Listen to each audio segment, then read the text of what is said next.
Hello, everyone, and welcome once again to Reject Modernity, Embrace Tradition, the show where we take you back to the good old days, just probably not exactly how you expect from our title.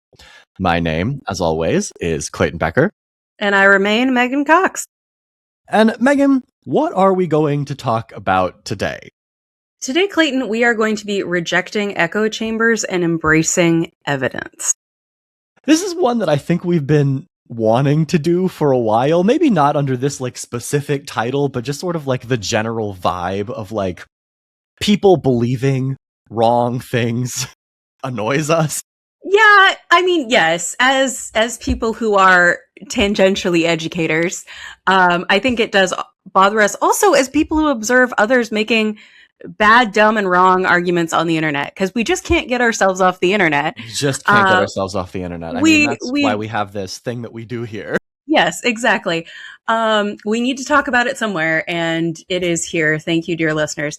I think we wanted to have a conversation about how bad our arguments are. And by bad, I mean unsubstantiated.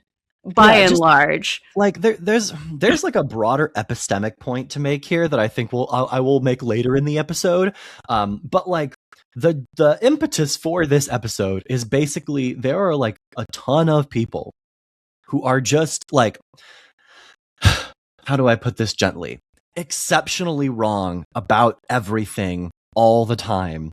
And as someone whose job it is to educate people about politics, and someone whose job it is to research politics and the political world, it is deeply annoying to me when I see people make arguments not couched in any sort of actual data or evidence or facts or even really logic. Yeah. They just make arguments based on here's what I think should be true, and therefore it is.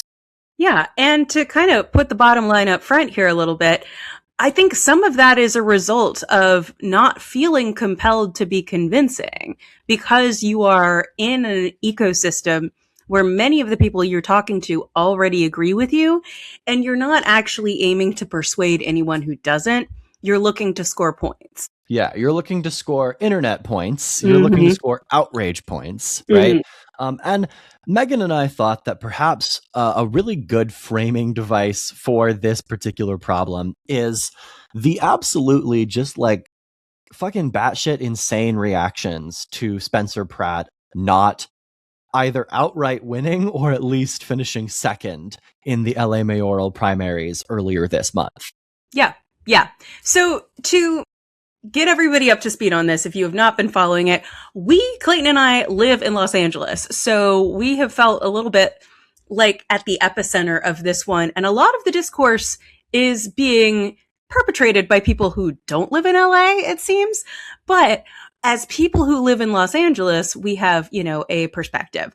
But for those of you who don't live in Los Angeles or California, at the beginning of June, California had its primary elections. There were a number of races on the ballot. Our governor's race was also very widely covered.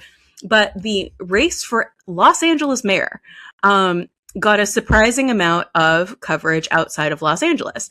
Now, as always, it took absolutely forever to know which candidates would move on from the primary to the general election, where the top two finishers are the only candidates who compete, regardless of party. It's not one Republican and one Democrat.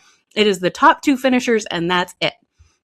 It got really weird as time went on and votes were counted.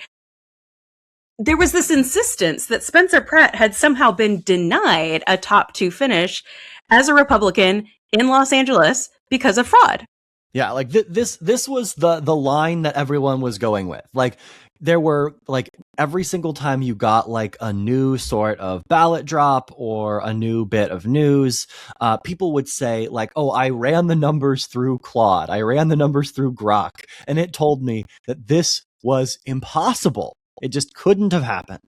And every single one of these instances where someone said something like this was bad, dumb, or wrong in multiple different ways. Multiple ways, many times, all three things at once. It couldn't be because of his lack of experience. It couldn't be because of his policy positions or his career on reality television or his growing alignment with the Trump wing of the Republican Party, even without his willingness to be. It had to be fraud. It had to be some sort of malfeasance on the part of Karen Bass or the electoral commissions or the county or someone. Someone had to be doing this to Spencer Pratt. It couldn't possibly be the voters. Yeah, and they had, like, I would say, like, 3 stages of the claims here. Mm-hmm. The first one, which came as a result of, like, what I think, based on looking through, like, what actually happened in the data feeds, like the live data feeds, I think that there was just, like, a rudimentary parsing error on behalf of, like, whoever wrote the code way back when, that, like, takes the data directly from the County of Los Angeles, like, into the AP's, like, data system. Also, this is, like, so much credit. Well, this is an aside. One of our friends, Graham, did some, like, elections work for the AP on election night, and a lot of this data is entered manually, like, by someone who is just sitting there refreshing the, like, elections pages of whatever county or municipality or, like, whatever authority has the, like, responsibility for reporting election results, right? And basically every single one of the, like, major, like, news organizations out there relies on the Associated Press's data streams for their data visualization. Like, they take it, they repackage it, like, they have their own models and stuff, like, that they use to assess, like, how many votes do we think are still out there, what colors are everyone going to be in our data visualization, all that kind of stuff. But they mostly get the data from the same place, right? And so this first claim, was that there was a drop in the night on election night where Spencer Pratt got 0 votes, and then Bass and Rahman got all of the votes in the drop. This did not happen. Like, this simply was a data parsing error, because a minute later, there was a drop where Spencer Pratt got all of the votes, and Nitya Rahman and Karen Bass got none of the votes. Somebody hit enter at the wrong time. Exactly, right? Like, what happened here is there was some sort of parsing error where one drop, 1 minute, gave all of the votes that came through, like, the AP's servers, right? Not necessarily through the county, right? Or maybe through the county, like, whichever one was doing the posting, right? All of the votes in that first drop went to Bass and Rahman, and then all of the votes in the second drop, which was really the same drop as the first one, went to Spencer Pratt. And yet, despite the fact that this misinformation was corrected nearly immediately upon it happening, it still was a claim that was spread around right-wing circles, the right-wing echo chamber, right, for hours, days after it had actually happened. The second claim that people were making was that it was statistically impossible for Rahman to be catching up to Spencer Pratt and to Karen Bass and starting winning those drops in the days after the election. This is also nonsense, right? The statistical analysis in big fucking air quotes that they were doing was asking a large language model, is it possible, given, like, a normal distribution and a random, like, selection of votes, that this could be one of the drops? Like, what's the probability that this would happen given what happened on election day, right? It's not random. It's not random. First of all, it's not random. Second of all, you can't say that election day is the ground truth of what the distribution of votes should be, right? Mm-hmm. And then third and finally, like, not only is it not random, we knew that the kinds of votes that were coming in later were the kinds of, like, voters who were more likely to vote for Nitya Rahman. So that's also kind of bullshit. Was addressed immediately, and people still ran with it. Mm-hmm. And then third and finally, you had this claim that there were supposedly tens of thousands of votes coming from Skid Row in Los Angeles, and they were all going to Nitya Rahman. This is, again, absolutely bullshit. Completely untrue. What happened is that voter turnout across the county of Los Angeles increased from 2022 to 2026, which is not surprising by the way, right? Did the population increase? One, like population, like I don't know what exactly it did. In like LA County, I think it may be like roughly the same, frankly. But you've got 1 year where there is no competitive governor's election. Joe Biden is the president of the United States. People in Los There's Angeles. No presidential election. There's no, there's no presidential election this year either, right? Yeah, but like, that's true. But the point is, like, Democratic voters in LA County are less motivated to vote when there's not a competitive governor's race and the president is someone in their own party, right? In 2026, you have a very competitive governor's race.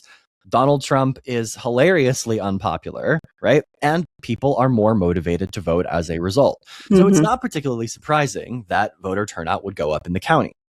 Voter turnout also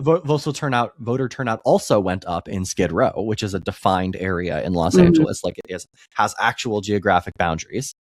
But it went up by less than it went up in the county as a whole, and it was nowhere near tens of thousands of votes.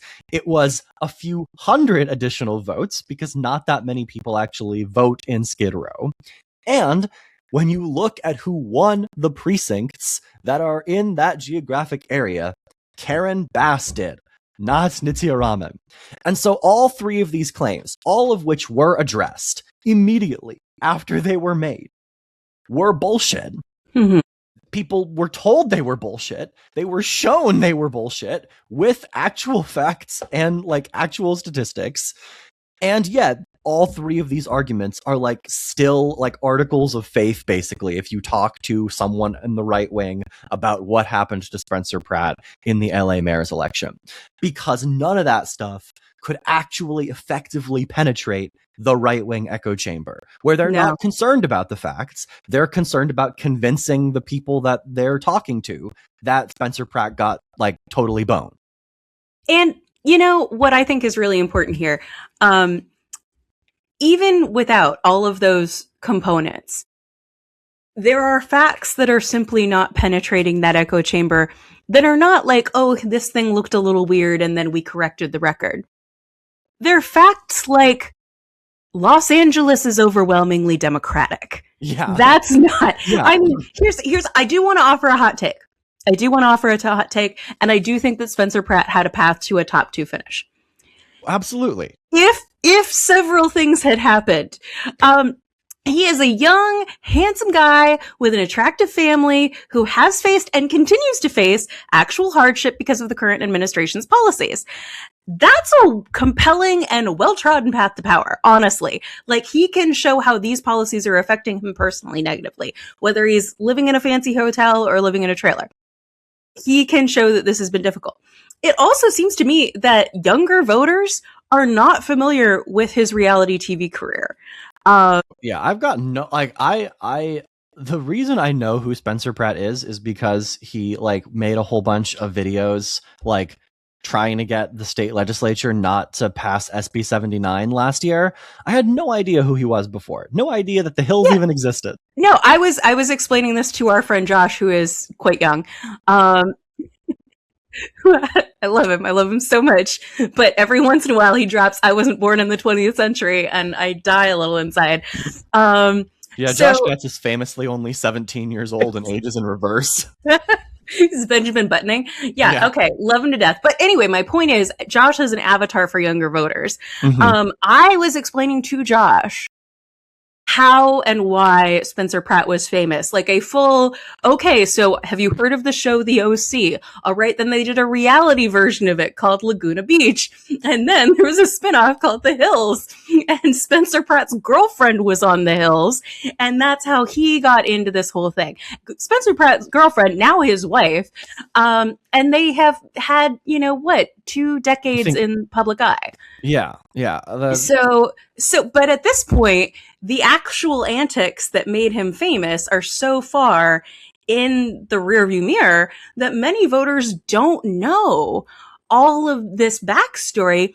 And so he could have just used the name recognition. He got a lot more attention than an individual with zero experience in public life, but a fair amount of money would get absent that reality TV career that he had in the past, he could have turned that into a single issue campaign on housing that is focused on deregulation, because regulation and state provision or municipal provision is something that is associated with the Democrats.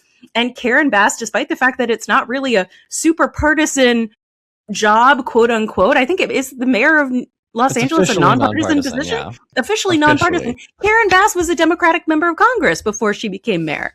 So this is very clearly like, let's take the conservative coded approach because the liberal coded approach hasn't worked and we're all worried about housing. He had a path that he did not take. That path needs to be narrowly walked because the city of Los Angeles is overwhelmingly Democratic. Voters in the city of Los Angeles voted 70% for Kamala Harris in the 2024 presidential election. Los Angeles County, meanwhile, I do want to note, voted 64% for Harris. And that's because the Republican parts of LA have turned themselves into their own cities, cutting down even more the Republican registration in the city of Los Angeles. So I don't know about you, but I don't expect a 30% candidate to be guaranteed a spot in the runoff. I also don't expect him to win outright. Yeah, I think it's important to note here that the Kamala Harris's share is the total share. Donald Trump didn't get 30% of the vote. He got 24. He got 24.5% of the vote in the city of Los Angeles in his best ever performance, right? 2024 was his best ever performance in the city of Los Angeles in any of 2016, 2020, 2024. He got fewer votes in the city of Los Angeles in 2016 and 2020, right? Mm-hmm. And one might also think, just as a little bit of a logical train of thought, that with Donald Trump being hilariously underwater in the city of Los Angeles, sending ICE agents into the city in a dramatic show of force early last year, right? Right in the wake of when the fires happened, by the way, basically hitting the city with a 1-2 punch of natural disaster and then government-made disaster, right? In a city where ICE is only a slight bit more popular than stubbing your toe on the refrigerator and breaking it. You wouldn't expect that a candidate that makes one of the centerpieces of his campaign, I will direct LAPD to coordinate with ICE, to do particularly well, right? I've said this several times, and I think it's worth repeating here, that Spencer Pratt did not run a campaign designed to win an election for the mayor of Los Angeles. He ran a campaign designed to speak to conservative media figures so that he could have his own conservative media presence after the election was over and he had lost. That's what his campaign was designed to do. That's sure what it appeared to be. I can give a good faith reading of maybe he thought the Democratic electorate was so fragmented that it wouldn't matter, but I don't know that that's true. It sure appears that this was a campaign about speaking to a very small population of Republicans in the future. I think this is the echo chamber that we're talking about, right? Spencer Pratt ran a campaign to speak to the Republican echo chamber. And that's why so many of the people who just fucking couldn't believe that Spencer Pratt was losing the election, right? Had to come up with these crazy cockamamie conspiracy theories as to why he didn't do better. So an idea that I've been playing around with, and this is just me thinking out loud, but that's why I have a podcast. So whatever. The silent majority concept has almost given people, not given us necessarily, but given people an excuse to believe that absent any evidence, most people actually agree with them. Yeah. Yeah. And I think it's a little bit of, the belief that, well, I agree. In the affluent suburbs of Cleveland agree with Spencer Pratt, so I don't understand why voters in Los Angeles don't agree with Spencer Pratt. So clearly they do, and there was something untoward afoot in the election administration. Yeah, I mean, like to I don't really know if we have any more particularly conservative listeners, but like to speak to maybe like how this kind of thing like sometimes works on the left, right? Like to give voters, to give like listeners out there an analogy for what kind of campaign Spencer Pratt ran in Los Angeles is it's like Spencer Pratt ran roughly the equivalent of like a socialist Democrat who argues that we need to tax white people in order to fund reparations in the whitest district in America that voted for Donald Trump by like 75% to 25%. Like that's roughly the equivalent of what Spencer Pratt did here. And in the same way that sometimes you'll get instances where like some like Democrats, some people on the left are like shocked that whoever like ran against like the guy who was running to replace Matt Gaetz in the Florida first lost the election. Like Republicans are surprised that Spencer Pratt lost here. Now, I'll note that, like, you know, I haven't seen quite as much in the way of, like, weird conspiracies about why the Democrats lost the Florida first, right? But it's sort of the same general impulse of, like, you're seeing this, like, progressive candidate who's, like, basically running as a bit of a sacrificial lamb in a very conservative Republican district. Like, you're seeing them say a bunch of things. You think all of these things make sense. And then you can't imagine why conservative people living in the Florida Panhandle wouldn't agree with that, right? Like, again, it's what Megan was saying. It's the silent majority kind of thing that, like, absent any sort of evidence to the contrary, it's very difficult to believe that people don't agree with us. There is, and I think there's good research on this in the political science literature, there's an egocentrism bias, right? The people think what I think. Yes. And in reality, the people broadly don't think what you think, right? Like, I think one of the best things that the Pew Research Center does, I don't know if you saw this a few weeks ago, Megan, is they produce like a triennial sort of like political topology survey where they survey a bunch of people about their political opinions on like the news of the day. And they like develop these sort of like political typologies, right? Of like, oh, yes, I did. Yes, I did. Different like blocks of voters that like in you know like in a like party list system with proportional representation, you'd have like all of these different like groups, 6 parties, right? yeah. And like I think that this is really valuable because it like really should show to people that like people don't actually agree with everything that you think. And like also there's this impulse, I think, and this I think really does come back to the echo chamber of like people believing that like disaffected voters or just like people who aren't voting, right? People who aren't participating are disaffected because they're more conservative than the Republican Party or they're more liberal than the Democratic Party, right? You see this all the time. That like we just need to be able to see it especially on the left, honestly. Yeah, like we just need to be able to activate these voters, right? Like if we were just run a genuine progressive candidate, then all of these voters would come out of the woodwork and then they would win. And then every time you run a genuine progressive in a place that's not progressive, they lose, right? Like Paula Jean Swearengin, like progressive candidate in West Virginia, like running in what should have been a Democratic wave year in like 2018, got trounced, right? She like got like 28% of the statewide vote in West Virginia, right? Like there's a reason why you don't run like AOC in, you know, like Northwest Iowa, right? You run her in New York City, right? Like where people are actually progressive. Yeah.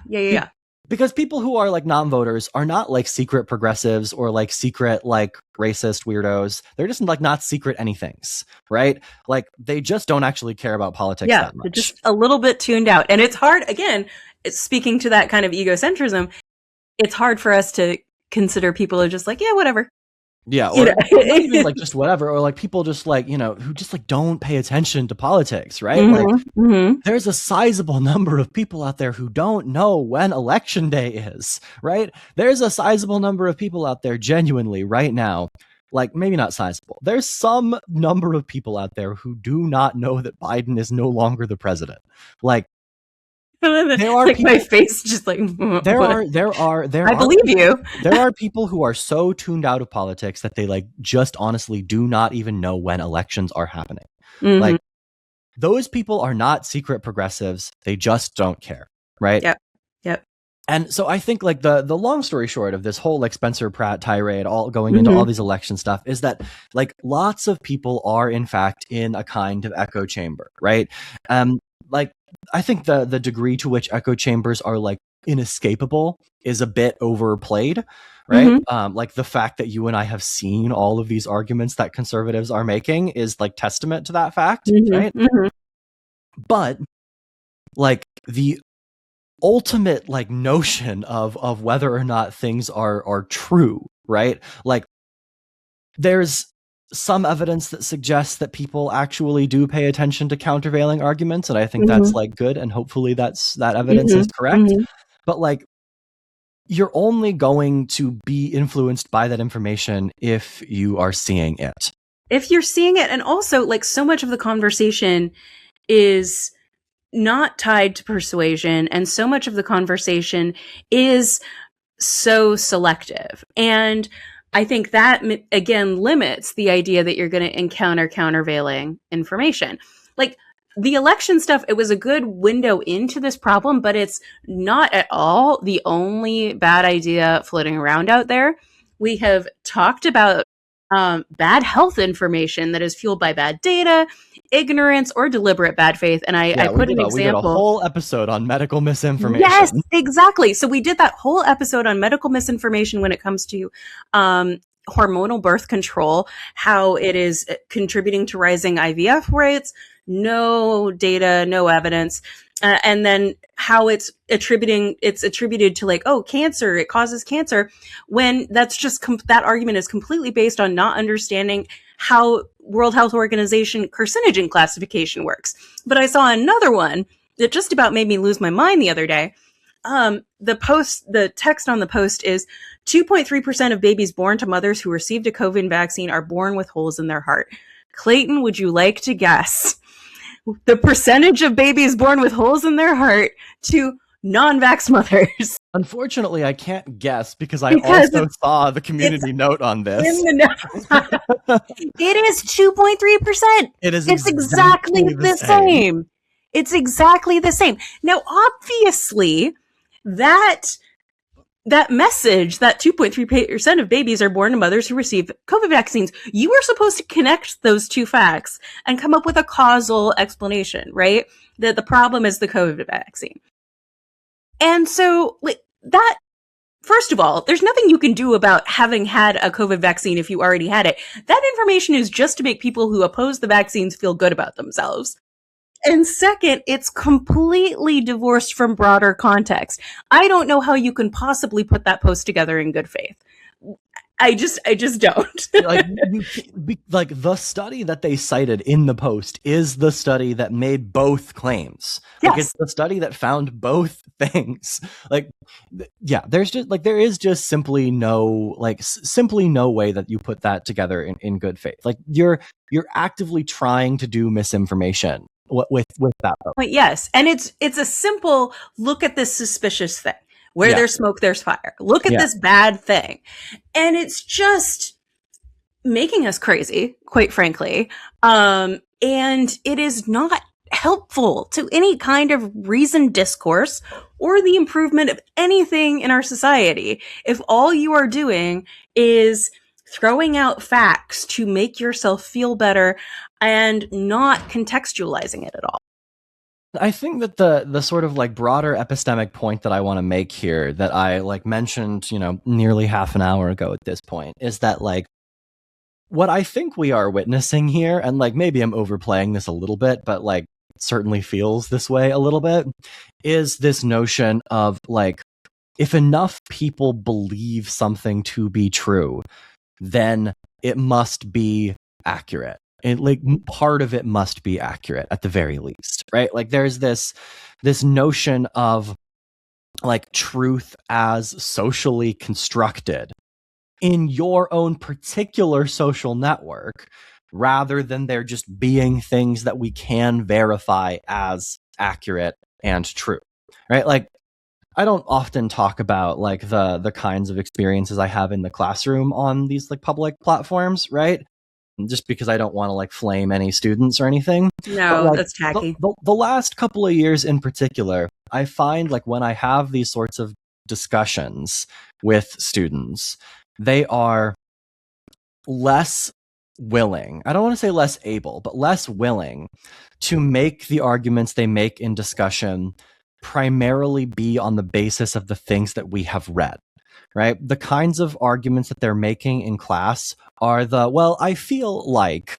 The transition from I think to I feel is absolutely one of the biggest problems here. That's a completely separate rant, but I think that has given people license to say whatever and not pin it to facts, and you can't actually argue with someone's feelings. But continue. Yeah, like the argument that people will make is like, I feel like if this kind of thing is true, or like this other thing should be true, then, and like they're trying to sort of do this like logical reasoning sort of thing, right? Like deriving implications from premises. Mm-hmm. The problem is just that like the premises that they are starting to derive things from are wrong, right?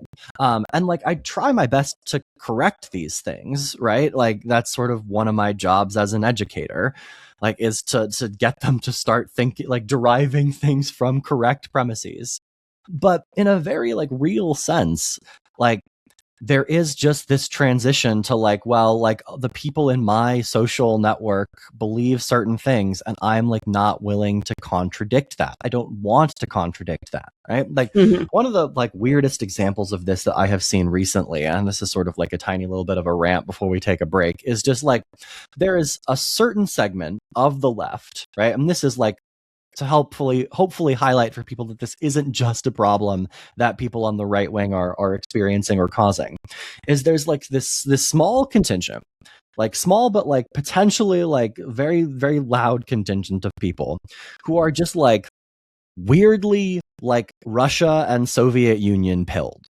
And so they like simply refuse to believe that like the Soviet Union ever did anything wrong, that Russia might be doing things wrong, which it's like way more understandable to me when people do this for the Soviet Union, because like at least the Soviet Union was like fucking communist and like there are real communists out there. What you will, at least it's an ethos. Yeah, but like when you have like people who like are self-professed communists like going to bat for like the current Modern Russian Federation, Russia, yeah, right? Like, weird. The current Russian Federation is like a right-wing like oligarchy run by a bunch of billionaires like who you like claim to hate, right? Like the structure of their government is like so much worse in basically every possible way. Like the politics of Russia are so much worse in every possible way compared to like any of the Western democracies that like you think they're like taking off. Like they're just imperialists. But whatever. This is the only one thing can be bad fallacy. Yeah. Only one thing can be bad, and anything that opposes it is good. And the most recent manifestation of this weird sort of set of beliefs is I got a bunch of people in my comments sections earlier this week talking about how like the United States did not play a role in defeating the Nazis. Like it was all Russia. It was all the Soviet Union, basically.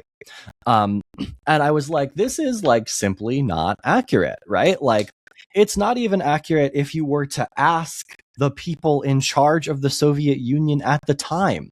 Like, yeah, Khrushchev wrote in his memoirs that like the United States Lend-Lease was vital to their being able to stave off the Germans. Make an argument that the army itself wasn't necessary, but it was absolutely U.S. material. Yeah, and like Stalin is reported to have said at the 1943 Tehran conference that like without U.S. arms, ammunition, and supplies, like they would have lost the war by 1943. Like Russia would have been out of the war. And they absolutely thought that the U.S. and, quite frankly, the Brits needed to come in. That's why they were advocating for a second front. Yeah, like it's at the time. Yeah, like that's why they were desperate for the United States and Britain to open up a second front. Like these people have just never heard of a group project, right? Like they've just never done a group project in their lives. Like no, or they're very bitter about always being the one who did all the work. Yeah, well, see, here's the thing. Here, like the group project of taking down the Nazis was like, it was an actual real group effort, right? Like the Soviet Union provided manpower, the United States provided supplies and weapons and technological expertise. The British held out against overwhelming force. The French. The French. That's a nice France joke for everyone out there. But like, this was pointed out to these people in the comments, right? By a number of people making these points, providing the evidence, providing like the quotes from like Russian leaders at the time, right? And the response of these people was, oh, well, I guess if you're all saying it, then it must be true. And it's like, yeah, you're saying it because that's what Nikita Khrushchev said. Yeah, exactly, right? So like, this is like the level of like, people want to believe that something is true, at least in part because people like in their social sphere believe that it is true, and that's like some sort of like shibboleth for like getting membership in the group. Like, this is a thing that I think like just kind of exists. Like, there are certain beliefs that like people want you to have in order for you to like be like in their group, right? Like, if you're going to call yourself a Democrat, I reasonably think that you should like have to be in support of like pro-choice policies, quite frankly. Like, when there are people who aren't, I'm like, really fucking pissing me off right now, man. Like, I don't know, if I lived in the Rio Grande Valley, I still might vote for that one Democrat whose name I can't remember right now. Cuellar? Yeah, Henry Cuellar. Yeah. Yeah. I was gonna say, I'm not saying it right, but yeah. But like, I would be fucking pissed about it, right? Like, there are certain things that like you should believe in order to like be a part of a certain group, right? Mm-hmm. Like, as someone who like does a lot of pro housing advocacy, like if you don't support upzoning, like I don't really think you can call yourself a YIMBY, right? Like, if you don't support building more housing, you can't say that like you are a pro housing person, right? There are beliefs, right? There are beliefs that we can have, like things that like you should think should be done, or things that you like should think are good in order to become a member of the group. But like, what we have here is a large number of like these sort of litmus tests and shibboleths, where the thing that you have to believe is just a factually incorrect thing. Like, you like aren't telling people they have to believe like that they should be pro-life, right? Like, that's like a thing I disagree with, but it's like an opinion-based thing, right? Mm-hmm. I could point out all sorts of factual reasons why I think being pro-choice is better, right? Mm-hmm. But at the end of the day, that's like a political belief, right? But like, believing that the United States did nothing to defeat the Nazis in the Second World War is just like a factually incorrect thing to believe, mm-hmm. right? We can have all sorts of arguments about like the relative responsibility of the Western Allies versus the Soviet Union, but arguing that neither of them played a role is insane. And when we have reached a point where like you have to believe incorrect things in order to be like granted membership in the club, like we saw people attacking like Republican leaning accounts who were like, actually the things that the left are saying about Spencer Pratt losing are actually accurate. I went and verified the data myself, that kind of thing. Like, that's nonsense. That's a problem, and that needs to be rejected. Like, you need to be able to work with at least some modicum of a common set of facts, even if you like derive different implications from those facts. So we do have some suggestions for how things might improve, but before that, should we take a quick break? Yeah, let's take a break. We'll come back. We'll talk about how to stop annoying me and Megan, basically.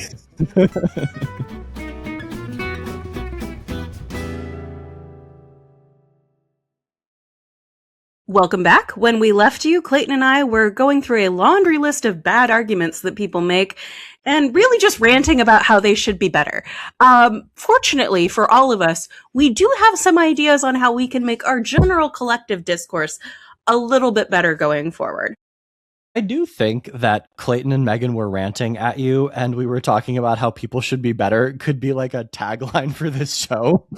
Like, just generally, our whole vibe, yes. Like, our whole vibe is just like people should do better. Like, yeah. You know, but they should, Clayton. In terms of these concrete strategies, though, like, I think just extremely basically, right? Like, this is not going to happen, but it would be great if it would. Like, everyone just needs to like tone it the fuck down a little bit. You know what I mean? Like, Yes.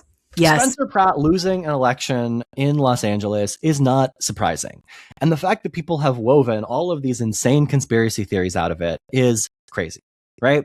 Like, a discussion over whether or not the Soviet Union had help from the United States is ultimately not that serious, right? Like, it's important that we work with a collective set of facts, right? But like, that does not need to resort, like, we do not need to resort into basically saying all of the people involved in this discussion are terrible human beings and I would never want to interact with them, right? Like, we need to take it down just a little bit. Like, I had a professor in undergrad who required us when we were, I don't know how effective this was. Sorry.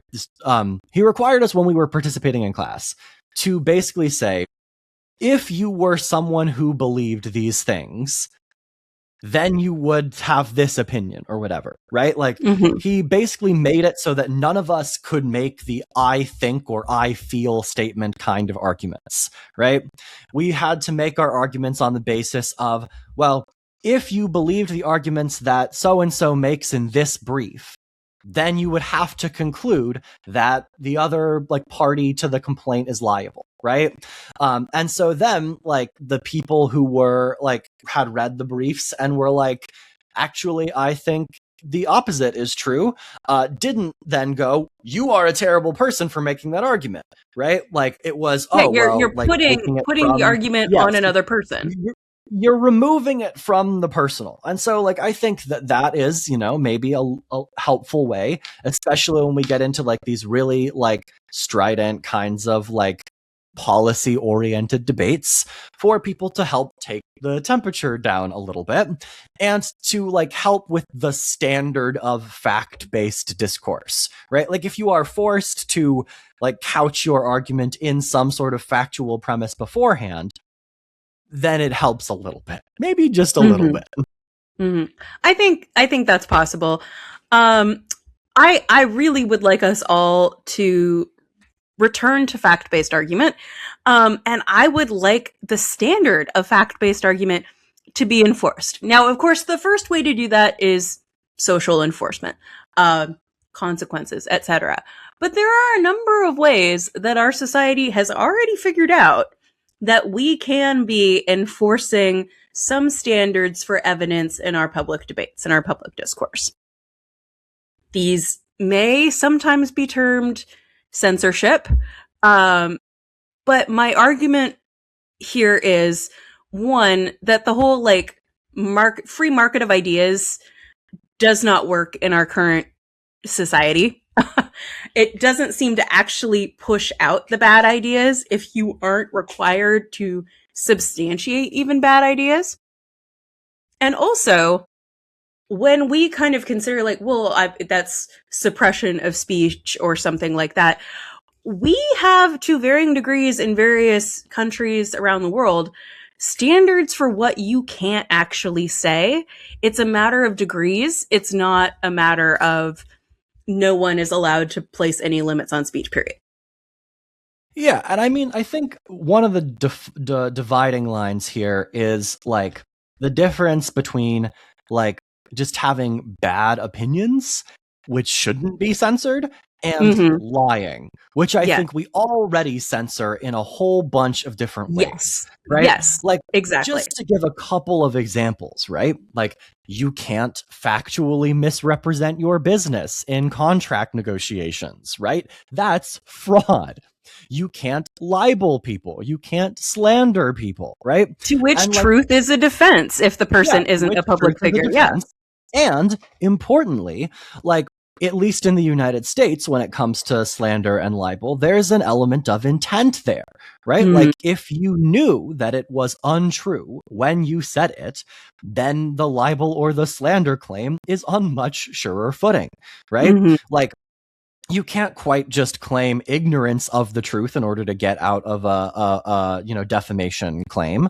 But like, if you knew that what you were saying was wrong while you were saying it, you can in fact be held legally accountable for it. And we do it, and I think all the time. we had this whole argument in 2015, 2016 when Trump first became, a politically salient figure in this way, about whether or not you could say he was lying. Did you have to prove that he knew it? Did you have to prove that he knew he was wrong? What is the standard of intent for calling something out as a lie? I don't know that matters. Because I think the expectation for a political figure in public life should be saying things that are accurate. It doesn't matter if he said something that was wrong and he didn't know it was wrong. You should be able to trust a president or a presidential candidate as the source of information. That person should have accurate information. So is the information accurate? We hold those public figures to the standard of being correct.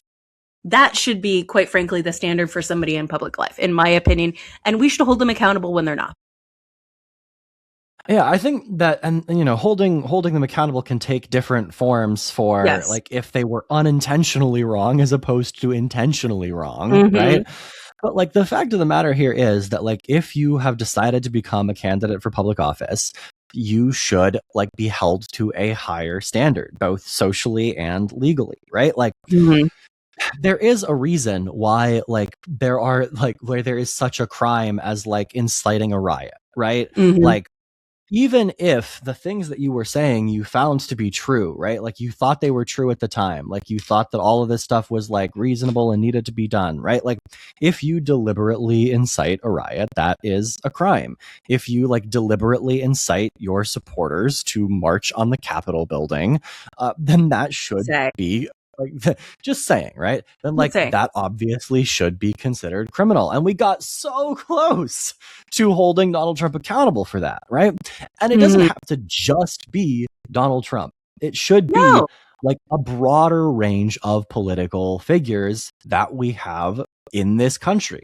Like, absolutely. Like, when Twitter was Twitter, like, they attempted to limit election denialism. The big lie was the big lie for a reason. And that was speech about that was limited on a platform and it was helpful, in my opinion. I don't know if everybody would agree with that, but to preserve a venue where you have to have fact-based discourse about something that's super important was, I think, relatively useful, at least at the time. Yeah. I mean, like, also there's just a, like, for example, to bring it back to, like, our Spencer Pratt case here, right? Mm-hmm, like, mm-hmm. Spencer Pratt, after he lost the primary, essentially came out and said, I have an audio recording of one of the candidates remaining in the race that, if I released it, would mean they could never win office, right? Like, they could never have won the election, right? Like, okay, release it, bro.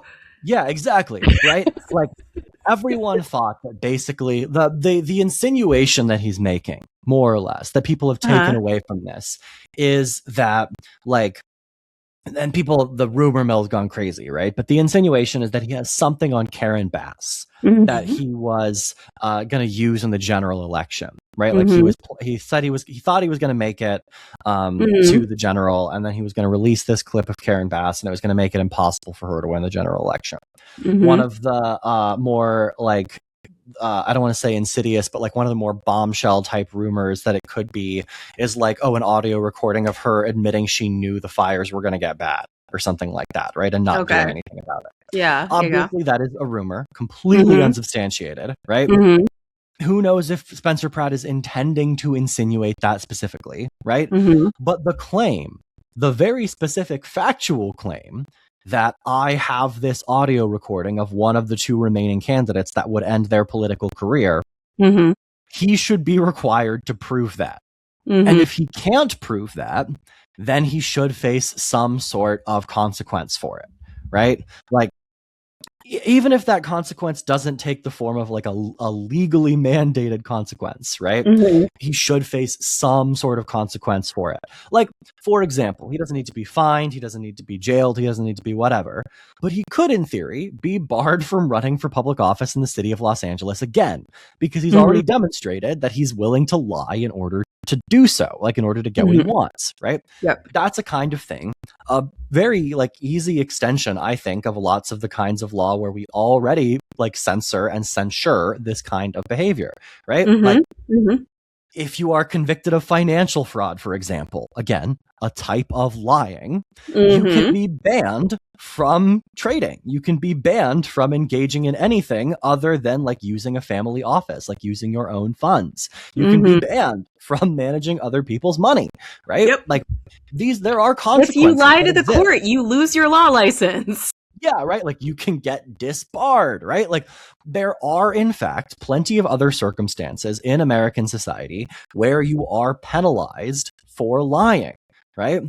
And like it shouldn't be necessarily any different if you lie in like purposefully lie, knowingly lie in the context of a political campaign. Absolutely. We've got examples around the world of this kind of behavior being penalized. Yeah. So the Welsh Parliament has made it illegal for politicians to lie during its elections. And here lie is defined as a false or misleading statement of fact to help an election candidate.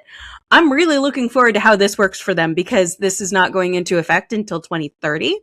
But they are taking that step of saying, we are going to figure out how to adjudicate this. I think one of the questions is always, well, how do you prove it? Quite frankly, if we have a trial for defamation, we're proving whether or not something is true. They are going to be able to do the same thing. We also have a similar, and we keep making this like comparison between political misinformation and medical misinformation. The Australian Competition and Consumer Commission and their Therapeutic Goods Administration both fine individuals and companies under their regulatory purview for making false or misleading claims about medical and kind of the parallel therapeutic, like supplements, treatments, etc., kind of universe of products and individuals. So we can totally look at someone and say, you are making medical claims that are not substantiated, and you are going to be fined for that misinformation. That is a thing that they do. And notably, we do similar things here in the United States. You can be sued for like false advertising. You can be sued. Like I recently got like a $5 settlement in my bank account from some like lie that Facebook did like a decade ago or whatever. And this is why I stay with Wells Fargo. I get like a $25 check every 5 years for something they did. Something that they did, right? Like I can't remember exactly what the details of the case were, but like Instagram, like Facebook and Instagram were recently held accountable for like lying about what they knew about the addictive nature of their platform to children, right? Like there are ways that we sanction people, companies, like legal entities, right, that engage in deception because like we recognize as human beings that lying is bad, right? And like there's no like hard and fast reason, I think, why this shouldn't be the case in the context of politics. Like if you make a completely false claim about like the other candidate in the race, right, then like you should be held accountable for that.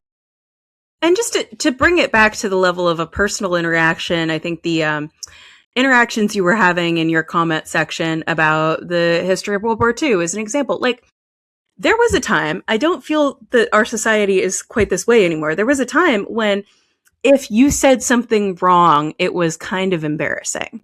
You know, if you were outed as not smart almost, or not knowledgeable.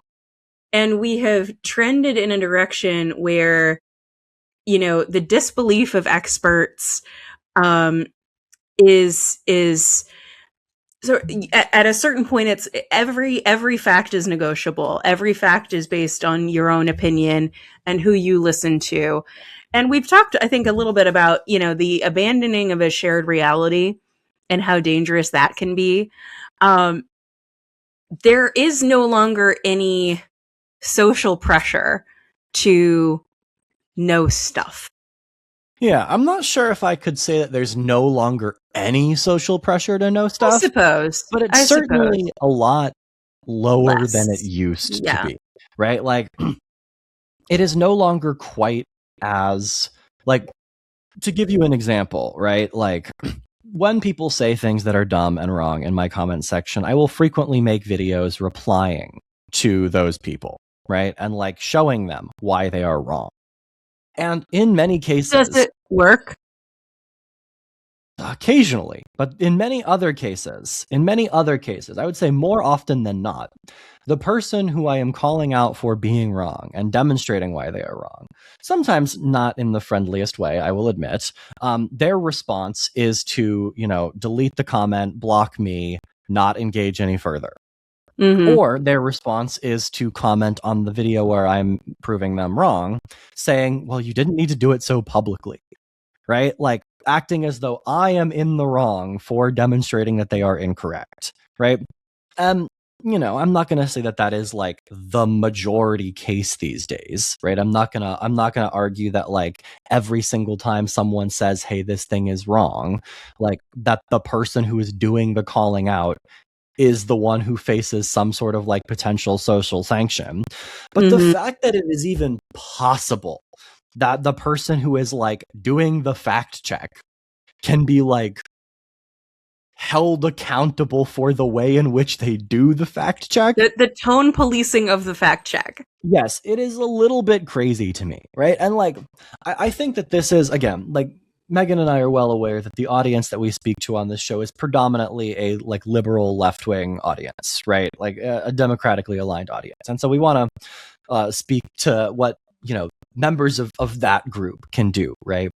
And because, we could yell into the wind all day about how we need Republicans to stop lying about various things. But one of the things that like we need a certain group of people in the sort of like broadly democratically aligned constituencies to do is to also stop doing all of this like science denial, right? Of things that like you just think can't possibly be true, right? Yeah. Like, I think the situation in which I see this most frequently is with regards to the housing policy stuff that I talk about, right? Like, I would argue that like the evidentiary basis for the idea that we have a housing shortage in the United States, and that two, building additional housing would help to ameliorate that shortage is similar in terms of like the agreement among economists, as you will find agreement among climate scientists for anthropogenic climate change, right? Like,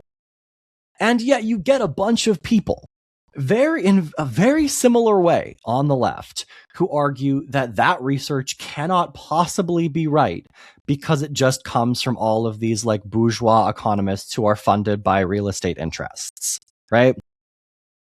That sounds, to my ears, and hopefully to yours, hopefully you can clock this kind of shit, nearly exactly the same as the people on the right who are saying, well, the climate change research cannot possibly be true because it's just a bunch of effete liberal scientists who are funded by the global climate lobby, right? Like, it is impressive that we have managed to come up with a global climate lobby after all of this. It is like functionally feels like nearly the exact same sort of argument. I am not going to trust the evidence before my eyes because I distrust the caricature I have created of the people who produced it. Yeah. Have I read the studies? No. Do I know what their methodologies were? No. Could I explain why the methodology they went through is wrong? Like, could I explain the regression discontinuity being incorrect? Could I explain why the instrumental variables fail the exclusion restriction or fail another type of criterion? Like, no. But I know that this was produced by economists, and I know I don't like those guys, so they must be wrong, right? And what I would encourage people on like the left to do is to be receptive to arguments that you may not instantly agree with, right? And I think we all need to do better about this, right? Like, this is somewhat of like a fundamental human psychology thing. We don't like to be presented with information that contradicts our beliefs, right? And continue. But we still should allow ourselves to admit the possibility that we could be wrong about something. Yeah. I think if one is going to then critique it, I think it does need to be grounded in some sort of scientific basis, not just I don't like where it's coming from, or like my least favorite comment in any sort of talk is I don't know that I buy it. We need to be giving reasoned critiques of science and whatever research we're looking at. I am like similarly to your discussion about housing. I'm probably more sympathetic than you are to people who are skeptical of the quote unquote medical establishment. I think all of us have had some experience with a doctor where we didn't feel heard, or we were misdiagnosed, or it was just an unpleasant experience for us. And that fuels the sort of disbelief of the medical system writ large. But again, if you're going to say that a medical study isn't good, if you're going to say like, well, there was no placebo, this is a non-placebo thing, like you need to understand testing protocols, and you need to understand, I don't want to gatekeep, but I do want to say, if you want to participate in these conversations, you need to understand what you're talking about. And you need to not prey on people's lack of understanding in order to make your argument.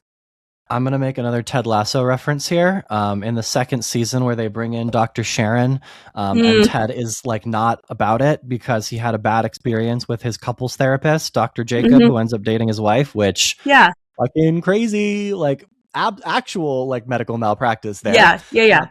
Coach Beard goes up to him and says, all people are different people. Remember who told me that? And Ted goes, yeah, it was me. Like, all people are different people. All researchers are, in fact, different researchers, right? And while there are sort of standards of the field and conventions, and to Megan's point, we should be doing reasoned critiques of science, right? It is important to make sure that we get things right. The peer review process is no guarantee that the study that makes it through it is 100% absolutely correct and no other study could ever contradict it, right? But that's not a reason for us to be reflexively anti considering different opinions, right? Different facts, different new data points, right? To bring it, sort of to the climate change thing again, right? Like I would argue that the climate science and the experience of like this week in Europe, for instance, where they have had like all-time temperature records broken by several degrees, right? Suggests that, like, if anything, we should be doing a lot more on climate than I thought we should be like a week or two ago. Yeah. And I already thought we should be doing quite a lot on climate, right? Like, if you are someone who is, a more moderate Democrat listening to this podcast, you also need to be more open to the idea that you've been wrong about how much time we had to address this problem and what it was going to take in order to address it effectively, right? Like, this is a problem I think we want to like be clear about here that no one is immune to. Megan and I are not immune to this problem, right? We have, I think, sort of a like more broadly like intellectual, like I don't want to call it necessarily technocratic, but like a bit of a technocratic bent towards how we approach the world as people who are doing PhDs. We need to acknowledge and be more open to the idea that not all good ideas have to come from a like very carefully done academic research project, right?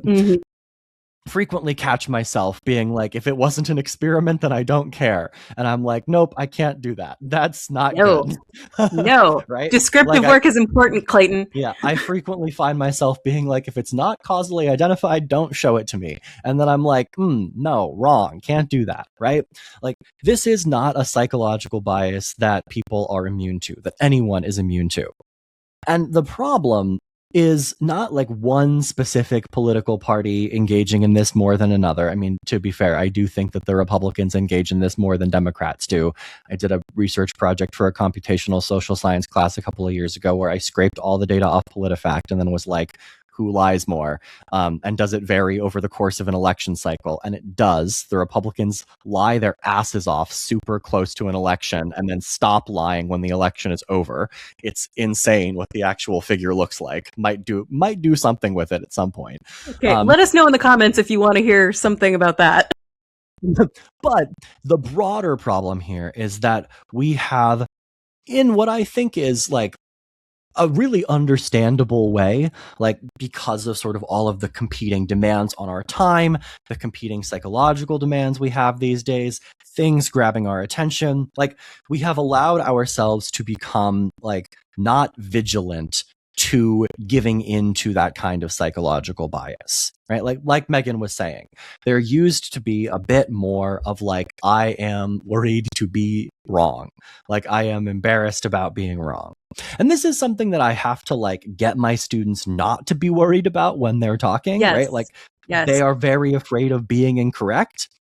And they're like afraid of being incorrect in my classroom, and then I assume very unconcerned with it in their personal lives, right?